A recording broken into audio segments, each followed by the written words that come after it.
한껏 멋을 낸 이 남자. 오늘은 새로 산 오토바이를 처음으로 시승해보는 날입니다. 드디어 시승을 시작해보려고 하는데요. 아무래도 남자는 오토바이를 타기 전 기본적으로 점검해야 할 사항이 있다는 걸 모르는 모양입니다. 경제적이고 편리한 오토바이. 하지만 자칫 잘못하면 큰 사고가 날 수 있는 위험한 교통수단이기도 하죠. 그 사고를 예방하기 위해서는 철저한 준비가 필요하다는 것 알고 계신가요? 먼저 연료 및 엔진 오일을 확인합니다. 계기판을 통해 충분한 양이 들어있는지 확인하고 부족할 시 채워주세요. 엔진 오일 교환 주기는 기종에 따라 다르므로 관장 교환 주기를 꼭 확인하기 바랍니다. 누수되는 곳은 없는지 확인하는 것은 필수. 타이어도 점검해야죠. 타이어에 적힌 4자리 숫자를 보면 생산 연도를 확인할 수 있답니다.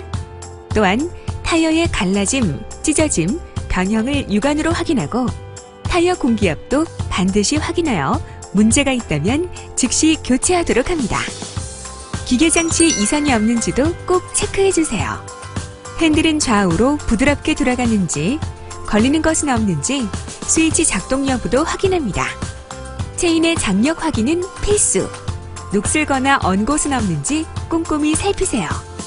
헤드라이트 등 조명도 잘 켜지는지 꼭 체크해야겠죠? 주행 전에는 배터리를 확인하고 예열을 통해 엔진 손상을 최소화합니다. 예열하는 습관은 오토바이를 아끼는 방법이랍니다. 그리고 마지막으로 오토바이를 타기 전에는 적절한 안전 장비를 구비했는지도 꼭 체크하세요.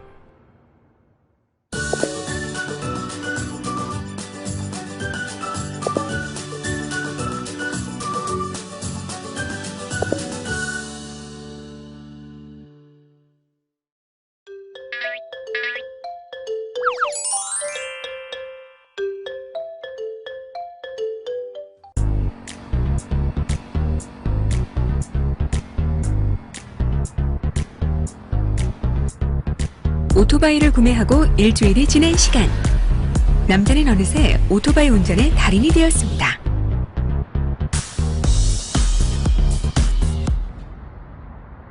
라고 스스로 믿어 의심치 않습니다. 그렇게 운전 연습을 마치고 집으로 돌아가려는 남자. 그런데 운전을 하면서 저렇게 한눈을 팔면 안 될 텐데 말이죠. 결국 중심을 잃고 넘어진 남자. 다행히 크게 다치진 않은 것 같습니다만 다친 다리가 아려옵니다. 그때 어느새 다가온 여자. 남자의 상태를 살펴봅니다. 오토바이는 한번 사고가 났다 하면 운전자에게 매우 치명적인데요. 치사율도 승용차보다 2.7배나 높다고 하죠. 그 치사율을 줄이는 가장 좋은 방법은 안전장비를 착용해주는 것인데요. 하지만 그에 못지않게 중요한 것이 있으니 바로 사고 후 대처법입니다. 오토바이 사고 목격 시에는 우선 부상자가 있는지 확인합니다. 부상이 없거나 경미한 경우 재빨리 안전지대로 대피하도록 돕습니다. 부상자가 있다면 즉시 119에 신고하고 지시를 따릅니다. 사고 현장의 위치 및 구조자의 위치가 안전한 곳에 있는지 확인하세요.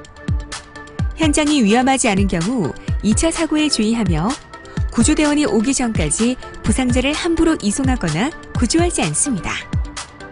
그러나 현장에 화재, 붕괴 등의 위험이 존재한다면 구조를 실시해야 해요. 이후 부상자의 이름이나 시간 등을 물어보며 의식을 확인하고 부상 정도를 확인한 후 119의 지시에 따라 응급 처치합니다. 입안에 이물질이 있는지 확인해 기도를 확보하고 목을 움직이지 않도록 고정합니다. 착용하고 있던 헬멧은 제거하면 안 돼요. 출혈이 있다면 거즈나 수건으로 눌러 지혈합니다. 하지 손상이 있을 때는 반드시 누운 자세를 취해야 하며 부상 부위를 심장보다 높게 위치시킵니다. 단, 척추 손상이 의심될 때는 함부로 움직여서는 안 됩니다. 오토바이 사고 일어나서는 안 되겠지만 만약을 대비해 사고 대처법도 꼭 기억해야겠습니다.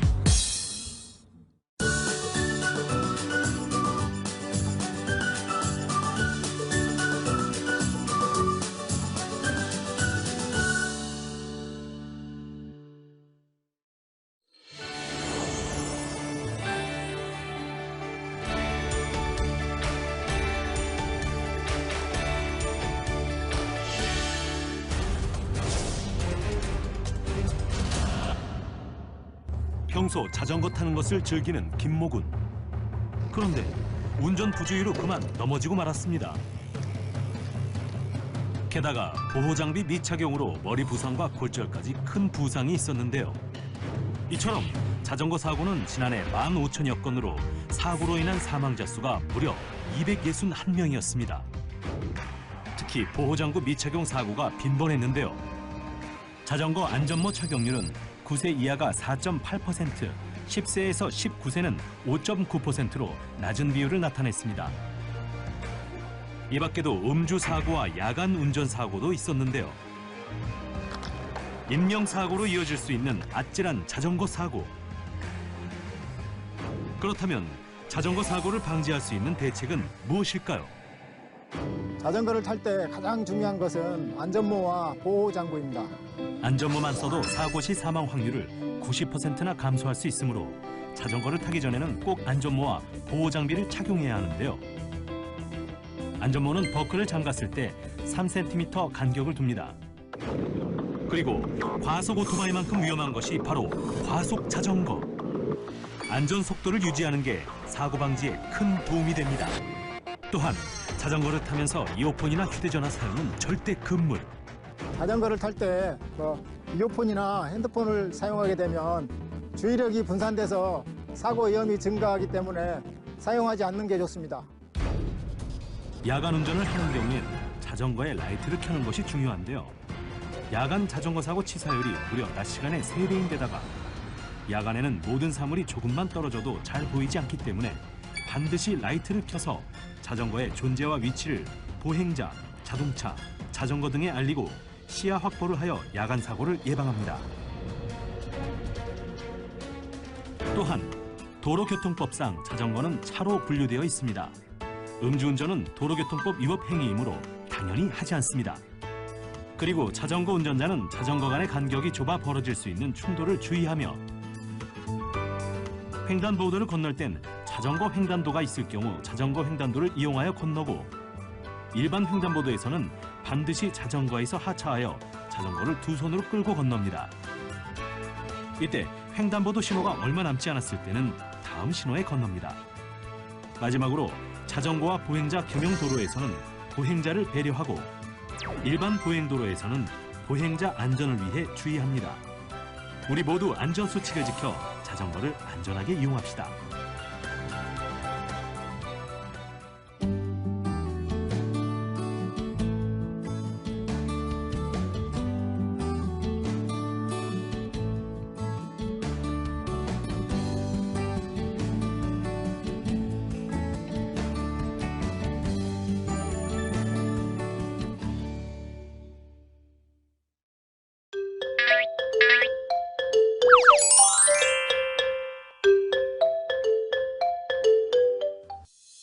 얼마 전 자전거를 구매한 이 남자. 본격적인 라이딩을 위해 한강을 찾았습니다. 상쾌한 바람을 맞으며 기분이 들떠있을 무렵 갑자기 울려대는 휴대폰. 예상치 못한 사고가 발생하고 마는데요. 아따 동상 여기서 그 자전거를 타면서 휴대폰을 깨작거리면 되냐 안 되냐. 건장한 사내의 말에 주눅이 드는 남자입니다. 남자는 같은 실수를 하지 않기 위해 주변을 잘 살피기로 다짐하는데요. 그런데 횡단보도 반대편에서 달려오는 한 여자. 그대로 부딪히고 맙니다. 나 이쪽에서 자전거 타시면 어떡해요? 여기 횡단보도 안 보이세요? 남자는 아무래도 횡단보도에서 자전거를 타면 안 된다는 사실을 모르는 모양인데요. 그래서 자전거를 타기 전 안전 매뉴얼 숙지는 필수랍니다. 아직도 많은 분들이 모르고 있는 사실. 도로교통법상 자전거가 차로 분류된다는 것인데요. 사고가 나면 자전거 운전자도 자동차처럼 운전자로서 법적 책임을 져야 한다는 것 꼭 기억하셔야 합니다. 그럼 자전거 주행 시 안전 팁을 살펴볼까요? 안전모와 안전장비를 착용할 것. 이건 가장 기본적이면서도 가장 중요한 일이기도 하죠. 출발 전 자전거의 상태를 살펴봅니다. 핸들, 바퀴, 체인, 브레이크를 확인하고 안장 위치가 알맞게 조절되었는지도 확인하세요. 주행 시에는 자전거 전용 도로를 이용하세요. 일반 차로를 이용할 경우 반드시 도로의 우측 가장자리를 사용해야 합니다. 보행자가 다니는 일반 보도에서는 자전거 사용을 자제하세요. 음주 후 자전거를 타거나 스마트폰을 사용하며 타는 것을 절대 금지해야 하고요. 횡단보도에서는 자전거에서 내린 후 보행해야 하는데요. 법적으로 자전거를 타면 차량의 운전자, 끌고 가면 보행자로 분류가 되기 때문입니다. 마지막으로 야간에는 꼭 후미등을 켠 후에 주행해야 합니다. 자동차 운전자가 미처 못 볼 수도 있으니 말입니다. 자전거 주행 안전 팁. 간단해 보이지만 여러분의 생명을 지켜준다는 것 잊지 마세요.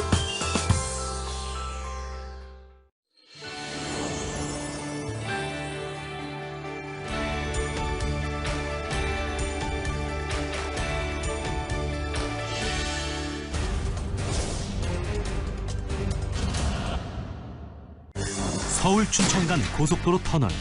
추돌 사고로 트럭 한 대가 정차해 있습니다. 잠시 후 차주가 사고 차량을 서성거리는 순간 속도를 줄이지 못한 트럭 한 대가 운전자를 그대로 들이받는 아찔한 사고가 발생합니다. 2차 사고란 전방 차량이 사고나 고장 등으로 정차해 있을 때 뒤따르던 차량이 전방 차량을 보지 못하고 사람이나 차량을 충격해서 발생하는 사고를 2차 사고라 말합니다. 대형 사고로 이어질 가능성이 큰 2차 사고. 고속도로에서는 속도가 빠르기 때문에 전방 상황을 발견했을 경우에는 이미 늦습니다. 그래서 자칫하면 대형 사고로 발생할 수 있기 때문에 2차 사고가 상당히 위험합니다. 관광버스 한 대가 빠른 속도로 고속도로 1차로를 달립니다. 그때 서행하던 앞차를 그대로 들이받더니 그 충격으로 차량 5대가 잇따라 추돌하는 끔찍한 사고가 발생하는데요. 이 사고로 20대 여성 4명이 숨졌습니다. 지난 3년간 2차 사고로 인한 연평균 사망자는 무려 33명. 2차 사고 치사율은 일반 사고보다 무려 6배나 높아 더욱 치명적인데요. 그렇다면 2차 사고를 방지할 수 있는 방법은 없는 걸까요? 도로교통법 제66조는 운전자가 차량을 운행할 수 없을 때 고장 차량에 표시를 설치하게끔 되어 있습니다. 대부분 운전자들은 트렁크에 삼각대가 다 설치되어 있는데 그 위치를 제대로 파악하지 못하고 설치를 안 해봐서 잘 못하는 경우가 많기 때문에 운전자분께서는 꼭 확인하시고 설치하는 방법을 한 번쯤 연습해 볼 필요가 있습니다. 2차 사고를 방지하기 위해서는 무엇보다도 운전자들의 실천이 중요한데요. 먼저 차량에 문제가 생겼을 때에는 센터 페시아에 있는 빨간색 세모 버튼에 비상등을 점등합니다. 차가 많이 이동하는 도로에서는 비상등을 점등하고 트렁크를 열어 다른 차량에게 비상 상황을 알리는 것도 중요합니다. 만약 이동이 가능하다면 차량을 갓길 등 안전한 곳으로 이동시켜야 하는데요. 차량 이동 후에는 후방에 고장 자동차 표시를 설치해 후속 차량에 신호를 보내야 합니다. 이때 필요한 것이 바로 삼각대인데요. 차량에 문제가 생겼을 때 낮에는 차량 뒤 100m의 안전 삼각대를, 밤에는 차량 뒤 200m의 불꽃 신호기를 설치해야 합니다. 특히 어두운 야간에는 불꽃 신호기를 사용을 하셔서 멀리 있는 차량 운전자에게 비상 상황을 알 수 있도록 설치하는 것이 중요합니다. 기존 불꽃 신호기를 보완해 만든 전자식 불꽃 신호기도 시범 운행 중에 있는데요. 이 또한 비상 상황을 알리는 데 중요한 역할을 합니다. 이런 상황을 알리기 위한 조치가 끝났다면 운전자와 탑승자는 도로 밖으로 안전하게 대피한 후 112나 119에 신고해야 하는데요. 이후 한국도로공사 콜센터로 연락하면 가까운 안전지대까지 차량을 무료로 견인해주고 있다는 사실 잊지 마세요. 2차 사고를 예방하기 위해서는 사고 당사자뿐만 아니라 주변을 지나는 운전자들에게도 예방 수칙이 있습니다. 바로 감속인데요. 그렇다고 급간속을 하게 되면 뒤에 따르던 차량과 충돌의 위험이 있기 때문에 주의하셔야 합니다. 저속 주행으로 2차 사고를 예방하는 방법, 바로 트래픽 브레이크인데요. 고속도로에서 순찰차가 경광등을 켜고 사이렌을 울리면서 지그재그로 운행하고 있다면 뒤따라오는 차량 속도를 강제로 낮추기 위한 트래픽 브레이크를 시행하는 중이기 때문에 경찰관의 안내에 따라 질서를 지켜줘야 한다는 것 잊지 마셔야겠습니다. 죽음을 부르는 도로 위 2차 사고, 현명하고 성숙한 시민의식이 당신의 안전을 지키는 방법이 될 수 있습니다.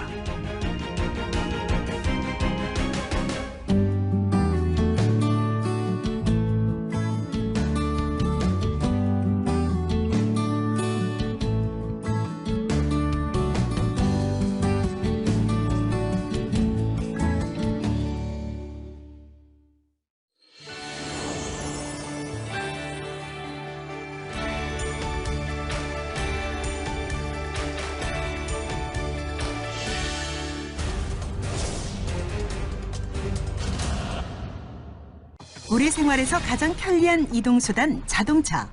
일가구 1자동차 시대에 맞게 사고 대비는 필수인데요. 교통사고를 예방하기 위해 가장 기본적으로 주행안전을 지켜야 합니다. 갑작스러운 사고로부터 운전자와 탑승자 모두를 지킬 주행 안전 행동 요령. 지금 함께 알아보시죠. 운전할 땐 시야 확보와 돌발 상황 발생 시 신속한 제어를 위해 올바른 운전 자세를 갖춰야 하는데요. 탑승 후에는 머리 받침대 중간이 귀의 상단에 위치하도록 조정하고 몸은 90도가 유지되도록 하며 이때 운전 좌석의 기울기는 약 105도 정도가 적합합니다. 또한 운전자, 탑승자 모두 언제 발생할지 모르는 충돌 사고에 대비하여 반드시 안전띠를 착용해야 하는데요. 먼저 안전띠가 꼬이지 않도록 주의하고 어깨 부분은 쇄골과 가슴 중앙을 지나도록 하며 허리 부분은 골반의 위치에서 착용합니다. 안전띠가 제대로 채워져 딸깍 소리가 나는지 확인하고 안전띠를 꽉 조이거나 너무 느슨하지 않도록 신체에 맞춰 적당히 조절합니다. 미취하 가동이 있을 경우 반드시 어린이용 카시트를 설치해야 하며 키가 작은 어린이는 3점씩에서 어깨 부분을 뒤로 넘겨 2점씩으로 착용합니다. 마지막으로 졸음운전을 예방하기 위한 안전요령입니다. 졸음운전은 장시간 운전자에 의해 많이 발생하며 운전자 대부분이 수면 부족과 극심한 피로로 인해 사고에 노출되는데요. 이러한 만성 피로는 시야가 좁아지고 지각작용이 늦어 속도에 대한 판단 착오가 생길 수 있으며 그로 인한 급브레이크, 급핸들 조작을 할 수 있습니다. 졸음운전을 예방하기 위해 가장 좋은 방법은 휴식이지만 휴게소나 졸음 쉼터가 가깝지 않을 때를 대비하여 차 안에 졸음운전을 방지하는 졸음방지껌 등을 갖춰두면 좋습니다. 특히 2시간 이상 장거리 운전을 할 때는 출발 전 8시간 이상 수면을 취하고 1시간에 한 번씩 창문을 열어 환기하며 공조 장치를 외부 환기로 변경하여 주행합니다. 또 2시간에 한 번씩은 반드시 운전을 멈추고 10분간 휴식을 취하는 것이 안전하며 목덜미 마사지, 머리 지압, 기지개 등을 통하여 경직된 몸의 근육을 풀어줍니다. 이때 고속도로 갓길에서의 휴식은 후방 추돌 사고의 원인으로 지목되고 있으므로 반드시 휴게소 또는 졸음 쉼터를 이용합니다. 갑작스러운 사고로부터 운전자, 탑승자 모두를 지킬 수 있는 방법. 바로 철저한 주행 안전에서 시작된다는 점 잊지 마셔야겠습니다.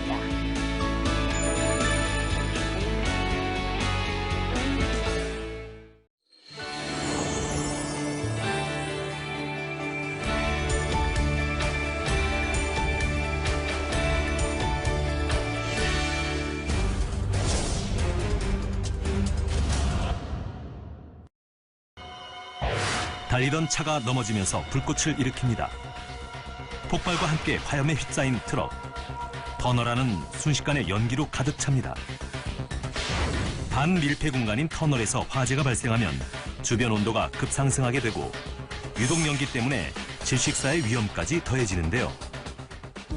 국토교통부 자료에 따르면 터널 내 교통사고 치사율은 일반 교통사고의 2.3배에 달합니다. 좁은 터널 속 사고는 그만큼 위험성이 높은데요. 터널 화재 발생 순간에 빠른 판단을 하기 위해서는 평소에 행동 요령을 잘 숙지해 놔야 합니다.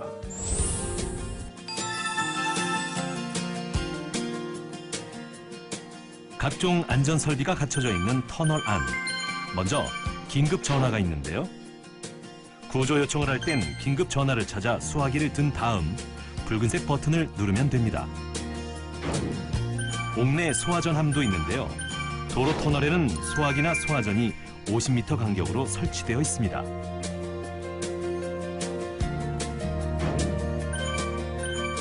비상주차대는 터널에서 차가 고장난 경우 교통에 방해되지 않게 임시로 정차할 수 있도록 도로 측면에 마련되어 있습니다. 피난 유도 등은 현재 위치로부터 가장 짧은 대피 거리를 알려줍니다.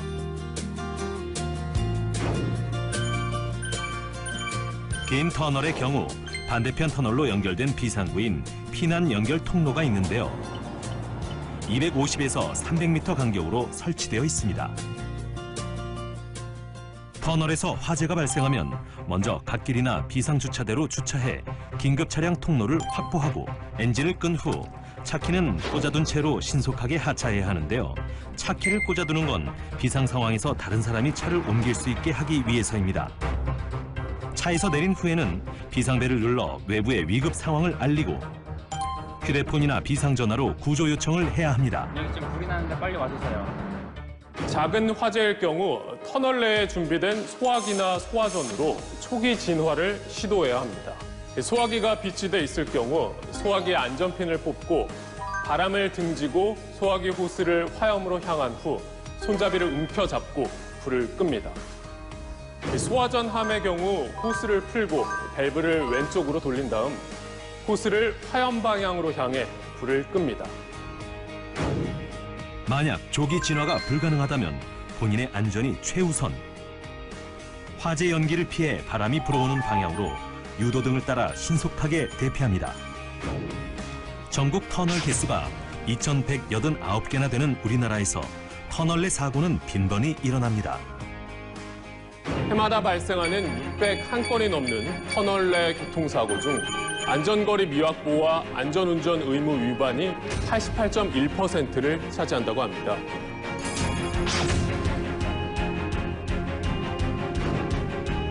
교통신호를 확인하고 안전거리를 유지하는 건 기본. 터널 내에선 차선을 바꾸지 않아야 하고요. 어두운 터널로 진입할 땐 선글라스를 끼고 있었다면 벗도록 하고 차에 전조등을 켭니다. 또 터널에 들어갈 때 라디오를 켜놓으면 혹시 모를 사고가 났을 때 재난방송 청취가 가능할 수 있습니다.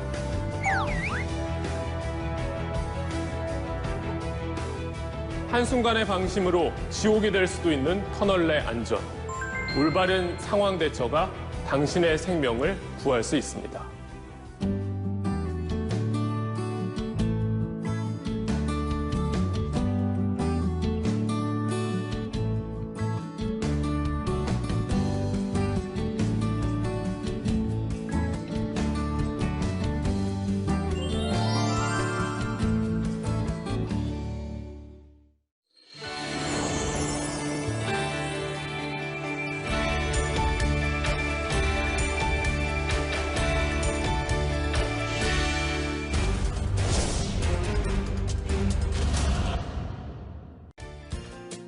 어린이들의 발이 되어주는 어린이 통학 차량.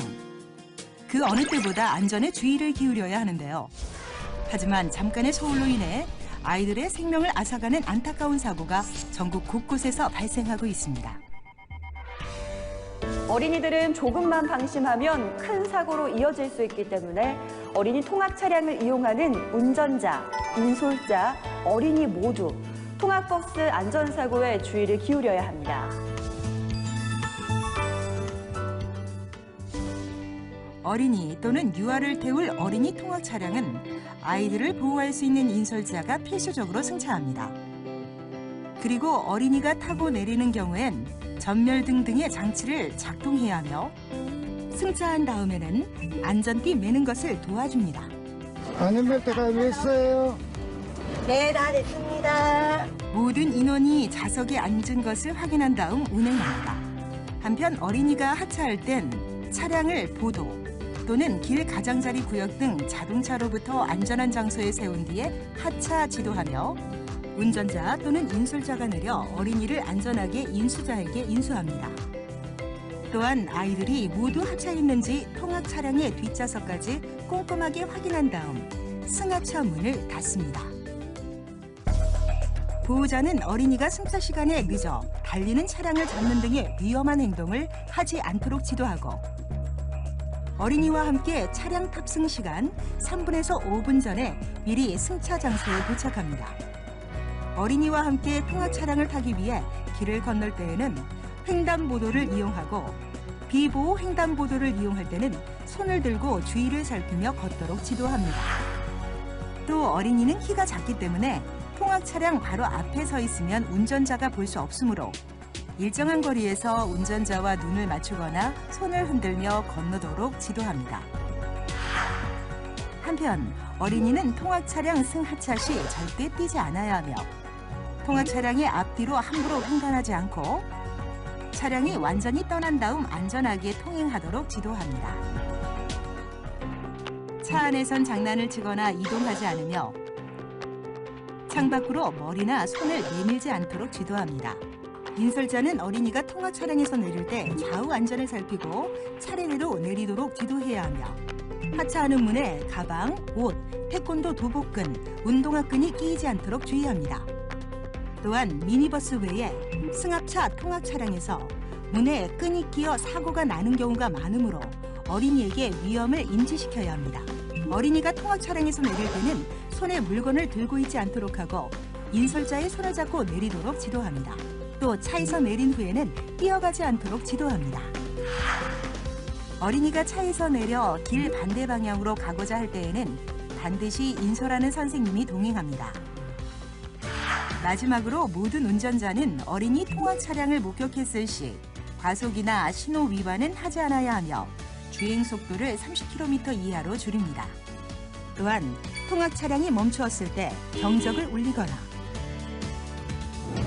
추월을 하지 않아야 합니다. 어린이들의 통학을 책임지는 통학 차량. 어린이들의 안전한 통학길을 위해 운전자와 인솔자, 어린이 모두 함께 통학 차량 안전 수칙을 지켜야겠습니다.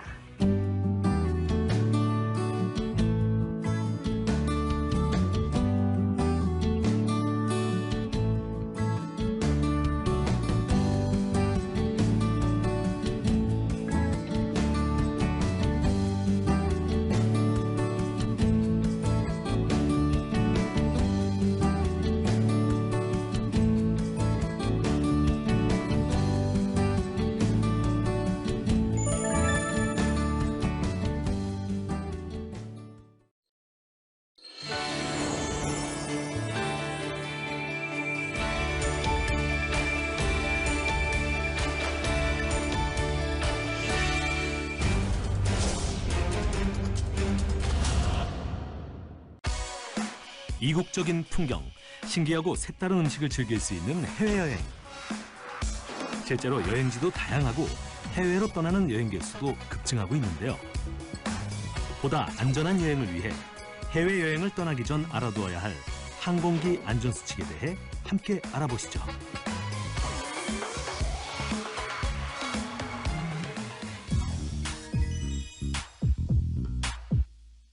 우선 비행기 탑승 전에는 기내 반입이나 위탁 수화물 반입 금지 물품과 가능 물품 목록을 확인해야 하는데요. 인화성 물질, 폭발물, 독성 물질, 표백제 등 위험한 물건은 기내 반입과 위탁 수화물 모두 불가합니다. 휴대용 면도기, 총기, 스포츠용품, 공구 등은 기내 반입이 불가하며 위탁 수화물은 가능합니다. 손톱깎이, 화장품, 휠체어, 유모차, 휴대용 건전지 등 일반 생활용품이나 의료용품은 기내와 위탁 수화물 모두 반입이 가능합니다. 특히 액체나 젤류는 100ml 이내로, 지퍼팩 보관 시 최대 1리터까지 기내 반입이 가능하며 면세점에서 구입한 액체나 스프레이는 액체류 반입 봉투 내에 밀봉된 상태로 기내 반입이 가능합니다. 항공여행의 절차는 기본적으로 탑승 수속, 보안 검색, 출국 심사, 면세, 탑승으로 진행되는데요. 공항에는 출국 3시간 전에 도착해야 하며 탑승 수속은 항공사 카운터를 이용하거나 셀프 체크인에서 할 수 있습니다. 그 다음 출국장으로 향하여 보안 검색을 하는데요. 보안 검색 시 노트북은 가방에서 꺼내고 재킷은 벗어서 바구니에 담고 액체류는 100ml 이하의 용기에 넣어 1리터 투명 지퍼팩에 담아 따로 보여줍니다. 출국 심사를 받은 후에는 면세 지역을 지나 체크인 시 고지받은 시간까지 게이트 앞으로 가서 늦지 않게 비행기에 탑승합니다.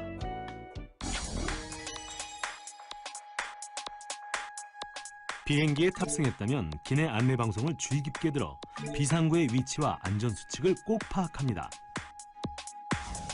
그리고 비행기 안의 산소 마스크, 구명조끼의 위치를 확인하고 승무원의 설명과 좌석에 비치된 안내 자료 등을 이용하여 사용법을 숙지합니다. 기내용 화물은 머리 위 짐칸에 보관하고 비행기에 이착륙 시, 이상 기류 발생 시 안전띠를 매라는 방송이 나오면 반드시 벨트를 착용합니다. 비행기 좌석의 안전띠 착용 신호를 확인하고 비행기 이착륙 시 테이블은 사용 전 상태로 위치시킵니다. 의자가 뒤로 젖혀진 상태에서 사고가 나면 충격의 범위가 넓어 사람들이 많이 다칠 수 있으므로 젖혀놓은 등받이는 직각으로 세웁니다.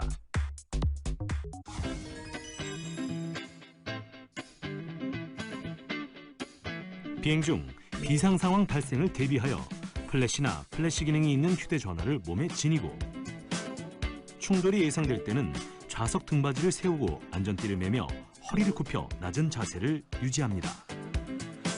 대피할 땐 소지품이나 동반자를 찾기 위해 탈출 시간을 지연시키지 않아야 하며 대피 시에는 승무원의 안내에 따릅니다. 비상 탈출용 슬라이드 앞에서는 머뭇거리지 말고 과감히 탈출합니다. 사고 비행기에서 벗어나면 신속하게 최대한 먼 곳으로 대피해야 하며 물 위에 비상 착륙 보트가 없는 경우에는 서로 팔을 걸어 원을 만들고 구조를 기다립니다.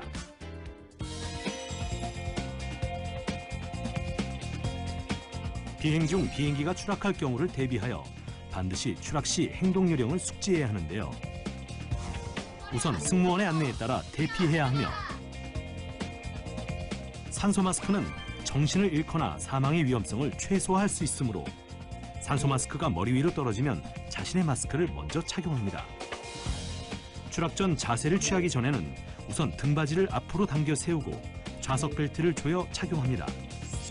앞좌석 등받이 또는 칸막이 등의 벽이 손에 닿지 않는 경우에는 가슴이 무릎에 닿을 정도로 상체를 최대한 굽히고 고개를 숙입니다. 그 다음 팔로 무릎을 감싸 쥐거나 다리 뒤로 손을 넣어 허벅지를 감싸줍니다. 양발은 무릎 관절보다 뒤로 당겨 각도를 최소화하고 발은 바닥과 평평하게 유지합니다. 앞좌석 등받이 또는 칸막이 등의 벽이 손에 닿을 경우에는 상체를 최대한 굽히고 고개가 좌석 등받이 또는 벽면에 닿도록 숙입니다. 양손을 깍지 끼지 않고 겹쳐서 머리 위에 놓고 양팔로 얼굴 양옆을 감싸 안습니다. 양발을 무릎 관절보다 뒤로 당겨 각도를 최소화하고 발은 바닥과 평평하게 유지합니다. 비상사고 시 유아는 스스로 위와 같은 자세를 취할 수 없으므로 성인의 무릎 위에 올려놓은 상태에서 몸을 굽혀 앉습니다. 특별한 추억을 담아올 수 있는 해외여행, 올바른 항공기 안전수칙을 알아두어 안전한 여행 하시길 바랍니다.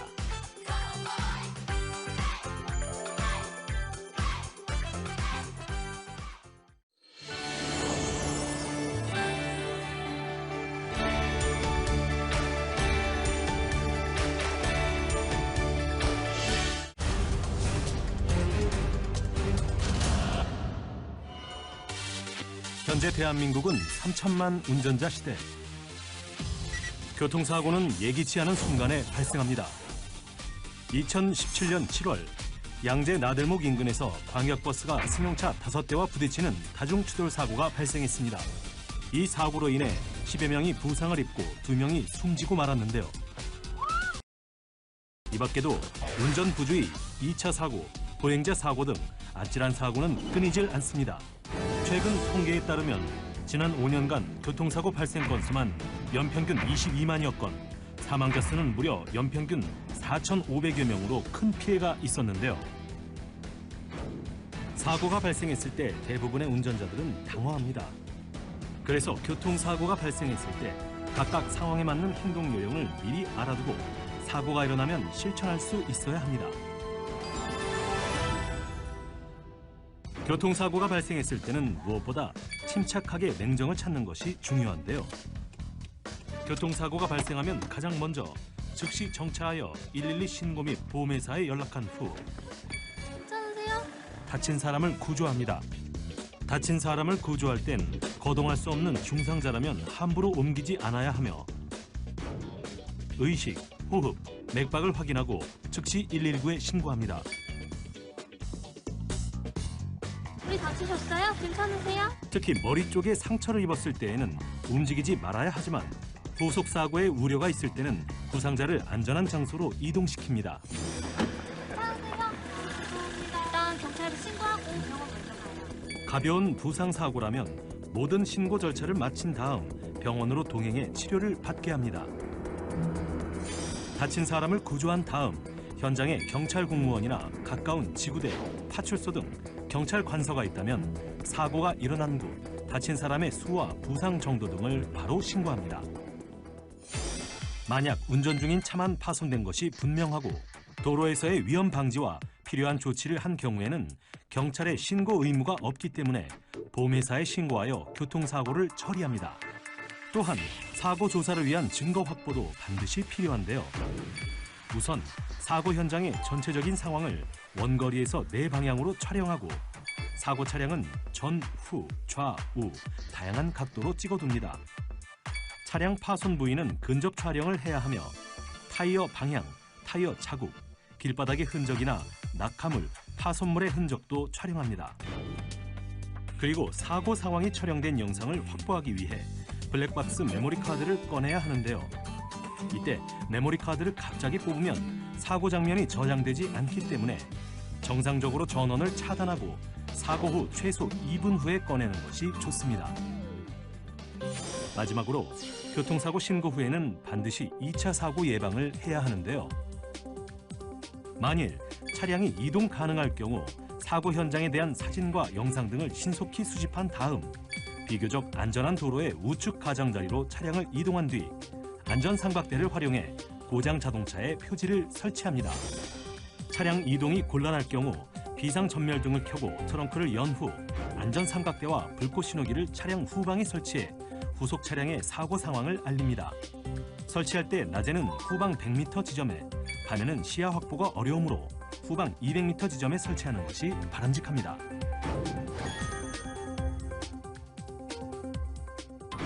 즉시 정차한 후 다친 사람 구조 등 적절한 조치를 취하지 않고 현장을 이탈하면 특정 범죄 가중법상 도주 차량 운전자, 즉 뺑소니로 가중처벌 대상이 되므로 반드시 다친 사람을 구조하고 사고 신고 등의 조치를 취합니다. 만일 교통사고가 발생했을 시 가벼운 사고로 사람이 다치지 않았다고 판단되어 연락처만 주고받고 사고 현장을 떠나면 부주로 처리될 수 있기 때문에 반드시 보험회사에 연락해야 하며 보험회사 직원이 도착할 때까지 현장을 떠나지 않습니다. 이때 보험회사 직원을 기다리며 차량의 블랙박스 영상을 확보하고 사고 현장 촬영 등의 증거를 확보하는 것이 좋습니다. 반대로 뺑소니를 당했을 때는 목격자나 기록을 확보하는 것이 중요한데요. 상대 차량 번호, 색상 등 특징을 곧바로 메모하고 블랙박스가 있는 경우 사각지대에 의해 상대 차량 번호가 녹화되지 않을 수 있으므로 상대 차량 번호를 크게 외쳐 녹음합니다. 우리 주변에서 언제 발생할지 모르는 교통사고. 현명한 대처로 안전한 나라를 함께 만드는 건 어떨까요?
갑자기 추워진 날씨에 안전사고가 걱정되는 겨울. 눈으로 인한 각종 사고에 주의해야 하는데요. 특히 도로 위에 맞는 눈은 교통사고라는 대형 참사로 이어질 수 있기 때문에 이를 대비한 행동 요령을 미리 알아두는 것이 좋습니다. 고속도로에서 폭설이 발생했을 때 운전자는 어떻게 대처해야 할까요?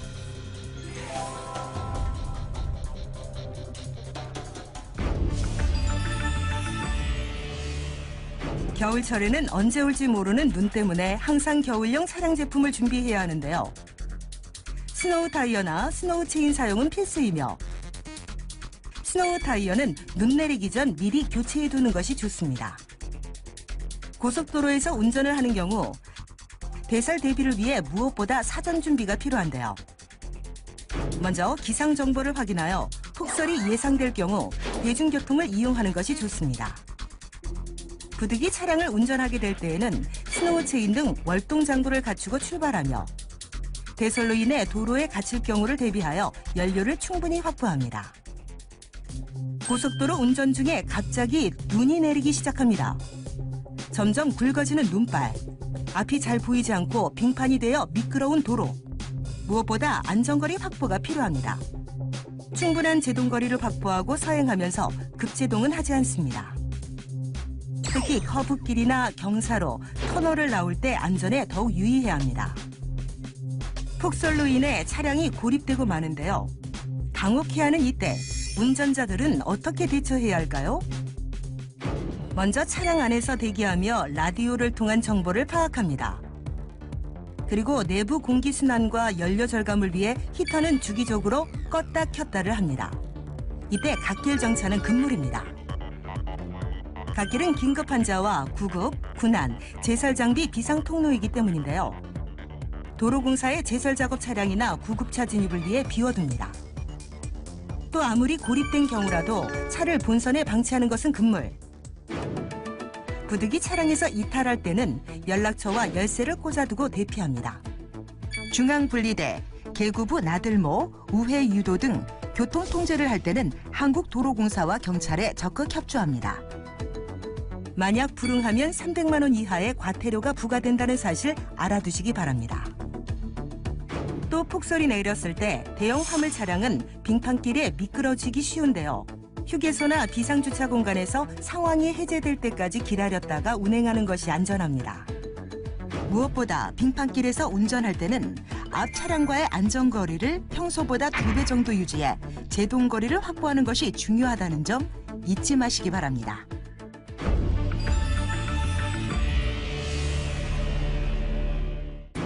눈길 운전만큼이나 무서운 빗길 운전. 교통안전공단 최근 5년간 자료에 의하면 날씨가 맑은 날 교통사고 사망자가 2.02명인 반면 빗길 교통사고 사망자는 2.58명으로 치사율이 더 높았습니다. 때문에 태풍이 예보되거나 폭우가 예상될 때는 고속도로 이용을 자제하는 것이 가장 좋은데요. 부득이하게 이용해야 한다면 일기예보, 교통상황, 운행 경로 등을 미리 확인합니다. 사고를 대비한 삼각대, 공구함 등의 비상장비 확인도 필요한데요. 특히 비가 오는 날 와이퍼를 작동할 때 충분히 워셔액을 분사시켜줘야 하기 때문에 워셔액과 와이퍼 작동 상태를 점검해야 합니다. 빗길 도로에서는 차량의 전조등이나 차폭등을 켜고 창문을 열거나 에어컨을 작동하여 김서림을 방지합니다. 눈길 운전과 마찬가지로 빗길에서도 미끄럼 방지를 위해 앞차와의 안전거리를 충분히 유지해야 하며 커브길에서는 속도를 더욱 줄여야 합니다. 또한 라디오를 틀어 기상 및 교통 상황을 파악하고 터널 통과 시 기상 상황이 갑자기 변할 수 있으므로 터널 통과 후의 도로 상태도 고려해야 합니다. 태풍과 함께 찾아오는 집중호우. 강한 비바람은 차량의 정상 운행을 방해하고 운전자의 시야를 가립니다. 따라서 운전자들이 매우 위험할 수 있는데요. 이럴 땐 태풍이 지나갈 때까지 가까운 휴게소나 비상주차 공간으로 대피하고 태풍이 지나간 후 다시 운전하는 것이 바람직합니다. 폭우로 도로가 매몰됐다면 한국도로공사나 경찰서 혹은 소방서에 현재 상황을 즉시 알립니다. 또한 고립으로 인한 교통통제 시에는 관계 직원에게 적극 협조해야 한다는 점 잊지 마시기 바랍니다. 고속도로에서 만난 태풍과 폭설, 그 어떤 요령보다 여유로운 마음가짐이야말로 사고를 막는 지름길이 아닐까요?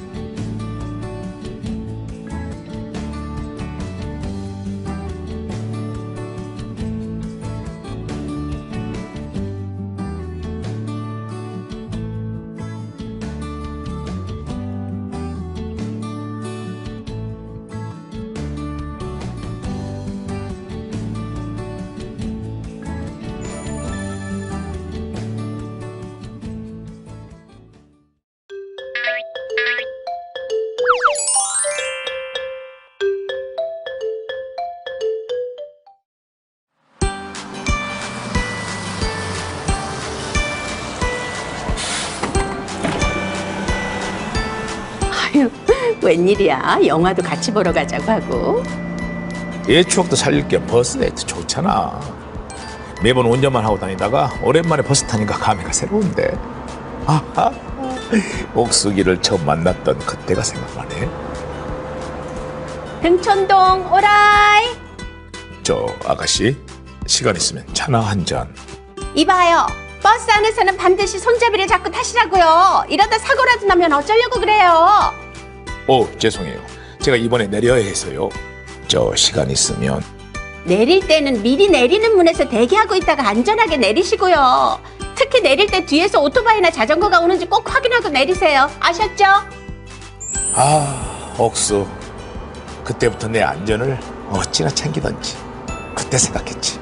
날 평생 지켜줄 여자구나 라고 말이야. 아유, 너 참. 자기, 이번에는 지하철로 갈아타야 돼. 응? 우와, 얼른 타자. 자기, 버스나 지하철 탈 때는 하차 승객이 먼저 내린 다음에 타야지. 안 그래도 사람 많아서 복잡한데 무리하게 타지 말고 차례대로 안전하게 타요. 특히 열차와 승강장 사이 틈으로 발이 빠지지 않게 조심하고. 나의 실수. 대중교통 승하차 매너. 탈 때는 양쪽으로 줄서기. 내릴 때는 중앙으로. 지하철 안에서는 문에 기대지 않기. 흔들림에 대비해 손잡이는 꼭 잡기. 문이 닫히는 순간에는 급하게 타거나 내리지 말자. 타거나 내릴 때 길거나 뾰족한 우산, 등산 스틱 등은 잘못하다간 눈이 찔리는 사고가 많이 날 수 있으니 각별히 신경 써서 들고 관리하기.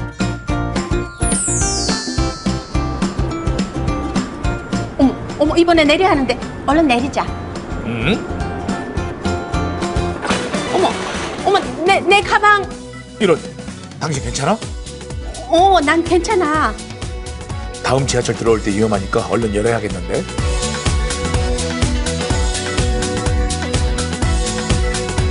섣불리 문을 열지 말고 설치되어 있는 비상전화로 지하철 기관실에 전화해 위기 상황을 알린 후 역무원의 지시에 따라주세요. 열렸다. 와, 자기 고마워.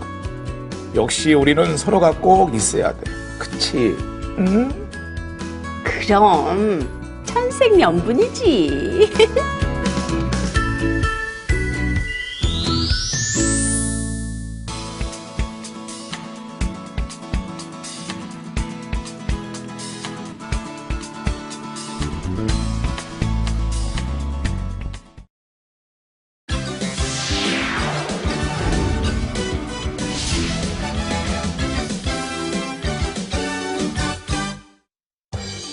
해마다 끊임없이 발생하는 보행자 교통사고. 보행자 교통사고는 매년 전체 교통사고의 20% 이상을 차지하며 우리의 안전과 생명을 크게 위협하고 있습니다. 우리의 안전을 지키기 위한 보행안전, 이렇게 실천하세요. 보행 중 안전수칙 바로 알기. 무단횡단을 하지 마세요. 보행자 횡단 사고 중 무단횡단이 차지하는 비중이 35%에 이르는 만큼 무단횡단은 보행사고의 가장 큰 원인입니다. 아무리 급해도 차도에서 무단횡단은 절대 하지 마세요. 보행 중에는 휴대폰을 사용하지 마세요. 보행 중 휴대폰 사용 시 시야폭이 줄어들고 주의가 분산되어 사고의 위험이 높아지므로 안전을 위해 보행 중에는 휴대폰 사용을 자제해주세요. 횡단보도를 건널 땐 일단 멈춰서고 차가 오지 않는지 좌우를 살핀 후 오른쪽으로 건너세요. 횡단보도에서도 방심하는 순간 사고는 언제든 발생할 수 있습니다. 아무리 급해도 횡단보도를 무리하게 건너지 말고 다음 신호를 기다려주세요. 보행자의 안전은 운전자뿐 아니라 보행자 스스로 지키는 것이 가장 중요합니다. 보행자가 먼저 지켜야 할 보행 안전 수칙 다시 한번 확인해 볼까요? 무단횡단을 하지 마세요. 보행 중에는 휴대폰 사용을 하지 마세요. 횡단보도를 건널 땐 일단 서고 좌우를 살핀 후 우측으로 건너세요. 횡단보도의 신호가 바뀌기 직전에는 무리하게 건너지 말고 다음 신호를 기다리세요. 보행 안전 실천, 나의 생명과 안전을 지키는 첫 번째 원칙입니다.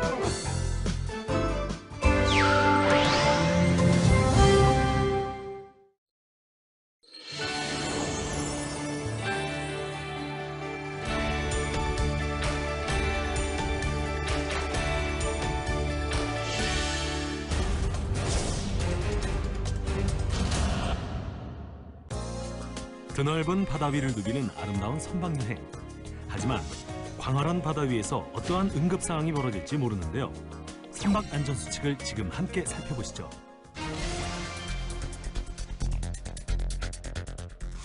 선박을 이용할 땐 승선권 구매, 승선권 개찰, 여객선 출입 시 신분증을 제시해야 하며 제시하지 않을 경우 승선이 거부될 수 있으므로 반드시 신분증을 지참합니다.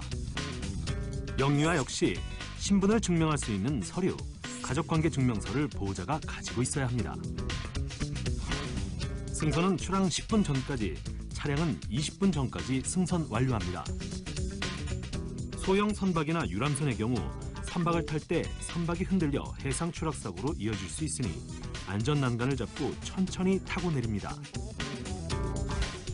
출항 전에는 구명동이의 위치를 파악해둬야 하는데요. 이 외에도 비상 상황을 대비하여 사전에 비상 대피 통로, 비상 탈출구, 소화기 등 위치와 사용법을 알아둡니다. 특히 구명동이는 여객실 내 구명동이함, 선반, 의자 밑에 비치되어 있으며 원형으로 된 부력체 구명부하는 갑판 안전난간 옆에 있습니다.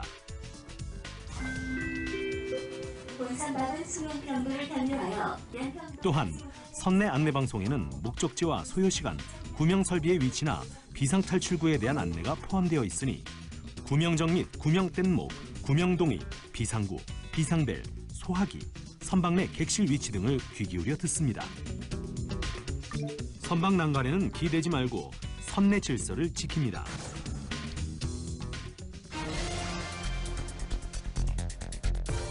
선박은 파도, 바람 등에 흔들리고 강철로 이루어져 있어 넘어지면 크게 다칠 수 있으므로 객실 외에서는 반드시 안전난간을 잡고 이동합니다. 그리고 운항 중에는 안전난간 밖으로 머리나 몸을 내밀거나 기대고 앉는 행동은 하지 않습니다. 또한 조타실, 기관실 등 출입 금지 구역에 출입하지 않습니다.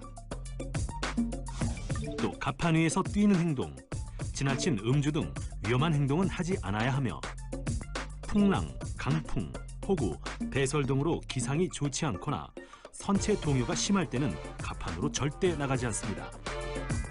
또한 무리하게 사진을 찍는 행동이나 새에 먹이를 주는 행동은 삼갑니다. 선박 사고를 대비하여 구명동이의 착용법을 숙지해야 하는데요. 우선 조끼형 구명동이는 조끼를 입듯 양손을 소매에 껴입고 가슴끈을 단단히 조여줍니다. 목끈 역시 앞으로 당겨 매듭이 풀리지 않도록 조여줍니다. 목걸이형 구명동이는 구명동이를 펼친 후 목에 걸어주고 끈을 등 뒤로 돌려줍니다. 등 뒤로 돌린 끈의 꼬리를 구명동이의 앞에 있는 끈 고리에 끼워줍니다. 이게 뭐지? 저기요! 여기 이상한 폭발음이 들리는 것 같아요! 한편 위기 상황을 감지했을 때는 즉시 소리를 지르거나 비상벨을 눌러 알립니다. 선박이 침몰하거나 좌초 시에는 119로 신고합니다. 여기는 영종도 앞바다인데요. 배가 침몰하고 있어요. 신고할 땐 사고 내용을 구체적으로 설명해야 하며 신고자의 전화번호와 이름을 말합니다.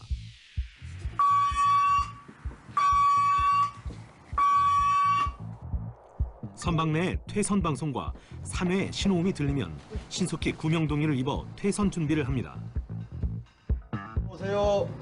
이쪽으로 오세요. 그 다음 비상집합 장소로 이동하고 노약자와 어린이를 먼저 구명정에 탑승시킵니다.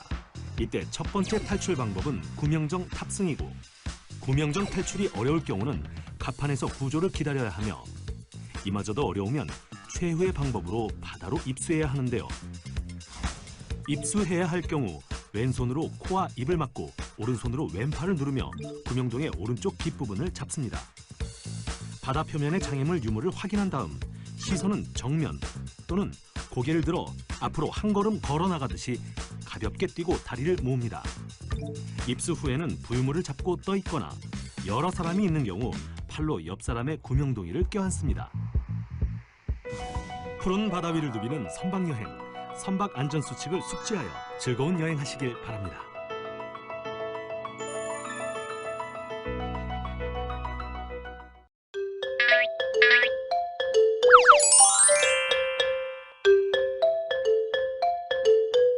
편리함과 즐거움, 낭만이 공존하는 선박 여행.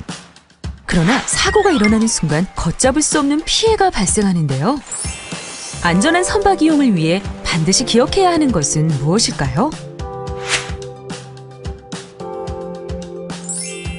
신분증과 승선권 제시는 필수. 지정된 개찰구를 통해 승선해주세요. 선박이 흔들려 넘어지거나 다칠 수 있으니 난간을 잡고 천천히 탑승합니다. 착석 후에는 승무원이 설명하는 안전수칙을 잘 듣고 숙지합니다. 특히 비상통로와 구명장비의 위치와 사용법은 반드시 파악해두세요.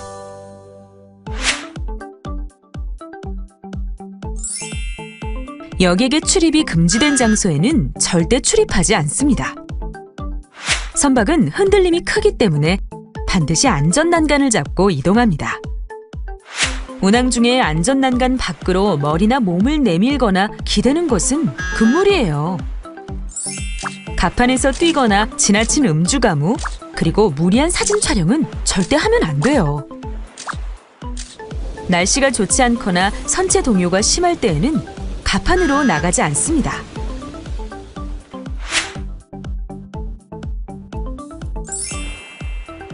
운항 중 사고가 일어났다면 어떻게 해야 할까요?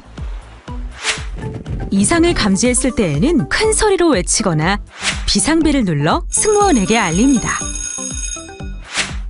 대피 시에는 보관된 구명동이를 꺼낸 뒤 승무원의 안내에 따라 신속히 대피합니다. 이동 시에는 미끄러지거나 낙하하지 않도록 고정된 물건을 꼭 잡고 질서를 지켜 대피합니다. 화재가 발생했을 시에는 소화기를 이용해 불을 끄고 창문을 깨 환기시키며 문이 잠겼거나 열리지 않을 때에는 선매에 비치된 도끼를 이용해 창문 가장자리를 깨서 탈출하고 고립된 상황에서는 119번으로 신고하여 구조를 요청합니다. 구명동이는 객실 밖에서 착용하며 비상집합 장소에 모인 후 순서대로 구명정에 탑승합니다. 구명정에 탑승하지 못했을 때는 신호탄, 반사판, 등화, 호루라기 등의 조난 신호용 용품을 확보하고 외부 갑판에서 구조를 기다립니다. 바다에 뛰어내리는 것은 가장 마지막 순간. 한 손으로 코를 막고 다른 한 손으로 구명동이의 아래쪽을 단단히 누른 상태에서 양다리를 곧바로 하고 다리부터 뛰어듭니다. 선박의 침몰로 인해 소용돌이가 발생할 수 있으니 선체가 기우는 반대 방향으로 최대한 멀리 떨어집니다. 그리고 구조대가 올 때까지 부유물 등을 이용해 최대한 체온을 유지하는 것이 중요합니다. 부유물이 있다면 그 위로 최대한 몸을 올리고 부유물이 없을 경우 헬프 자세, 즉 뭉클인 자세를 취합니다. 여러 사람이 함께 있다면 서로 팔을 끼워 모여 있는 것이 좋아요. 조난 장소 근처에서 멀리 떠내려가지 않도록 주의하고 구조대를 발견하면 구조 신호로 자신의 위치를 알립니다. 다시 한번 정리해 볼까요?